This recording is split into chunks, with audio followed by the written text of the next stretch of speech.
നമ്മുടെ വയറ്റിലെ ആസിഡ് വളരെ തീക്ഷ്ണതയുള്ളതാണ്. ഒരല്പം എടുത്ത് ഞാൻ എന്റെ കയ്യിൽ ഒഴിച്ചു കഴിഞ്ഞാൽ എന്റെ കൈ പൊള്ളിപ്പോകും. ഇത്രയും തീക്ഷ്ണമായിട്ട് പോലും നമ്മുടെ വയറ് പൊള്ളിപ്പോകുന്നില്ല. കാരണം അറിയോ? നമുക്ക് നോക്കാം. നമ്മുടെ ആമാശയത്തിൽ 6 വിവിധ തരം കോശങ്ങളുണ്ട്. അതിൽ ഏറ്റവും പ്രധാനപ്പെട്ട 3 parietal cells, chief cells, mucus cells എന്ന് പറയുന്നത്.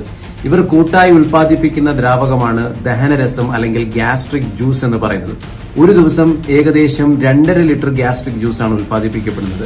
വെറും വയറ്റിൽ അത് വെറും 50 മില്ലി ഗ്യാസ്ട്രിക് ജ്യൂസ് ആകുമ്പോൾ നമ്മൾ ഭക്ഷണം കഴിക്കുകയോ ഓർക്കുകയോ മണക്കുകയോ ഒക്കെ ചെയ്യുമ്പോൾ ഇതിന്റെ ഉൽപാദനം 50 മില്ലിയിൽ നിന്നും കുത്തനെ ഇത് കൂടുന്നു. ശേഷം ഭക്ഷണമെല്ലാം കഴിച്ചു കഴിഞ്ഞൊരു 3-4 മണിക്കൂർ കഴിയുമ്പോഴേക്കും ഇതിന്റെ ഉൽപാദനം വീണ്ടും കുറഞ്ഞ് ഒരു 50 മില്ലിയിൽ തന്നെ വന്ന് വീണ്ടും അവസാനിക്കും.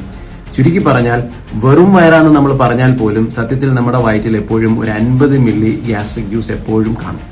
ഈ ഗ്യാസ്ട്രിക് ജ്യൂസിൽ തന്നെയാണ് ഹൈഡ്രോക്ലോറിക് ആസിഡും ഉള്ളത്. ഒരു ദിവസം 10 മുതൽ 15 ഗ്രാം വരെയാണ് ആസിഡിന്റെ ഉൽപാദനം. പെറൈറ്റൽ സെൽസ് ആണ് ആസിഡിനെ ഉൽപ്പാദിപ്പിക്കുന്നത്. അങ്ങനെ ഗ്യാസ്ട്രിക് ജ്യൂസും ആസിഡ് കൊണ്ട് തീക്ഷ്ണമാവുകയാണ്. ആയുർവേദത്തിൽ ഈ ആസിഡിനെയാണ് അഗ്നി എന്ന് പറയുന്നത്. നമ്മൾ ഇവിടെ അറിയേണ്ട ഒരു കാര്യം, ഒരാൾക്ക് ഗ്യാസ്ട്രിക് ജ്യൂസ് കൂടുതലാണോ കുറവാണോ എന്നുള്ളതല്ല പ്രശ്നം.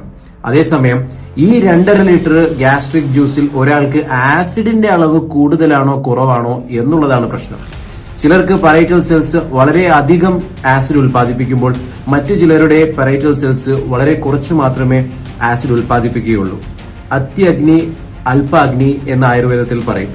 ആസിഡ് കൂടുതൽ ഉൽപ്പാദിപ്പിക്കുന്ന ആളുകളിൽ കണ്ടുവരുന്നത് നെഞ്ചെരിച്ചല്, പുകച്ചില്, നീറ്റല്, പുളിച്ചു തികട്ടല്, അൾസർ ഉണ്ടാവാനുള്ള സാധ്യതകള്, ഈ പറയപ്പെട്ട ബുദ്ധിമുട്ടുകളെല്ലാം തന്നെ കൂടുന്നത് പലപ്പോഴും വയറൊഴിഞ്ഞു കിടക്കുന്ന സാഹചര്യങ്ങളിലായിരിക്കും.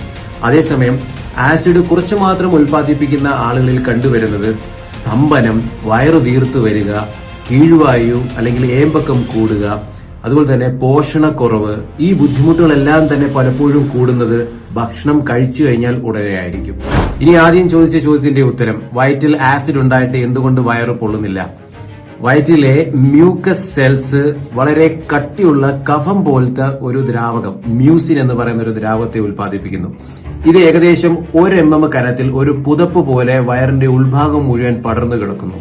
ഇത് ആസിഡിനെയും വയറ്റിലെ ഭിത്തിയെയും വേർതിരിച്ചു നിർത്തുന്നു.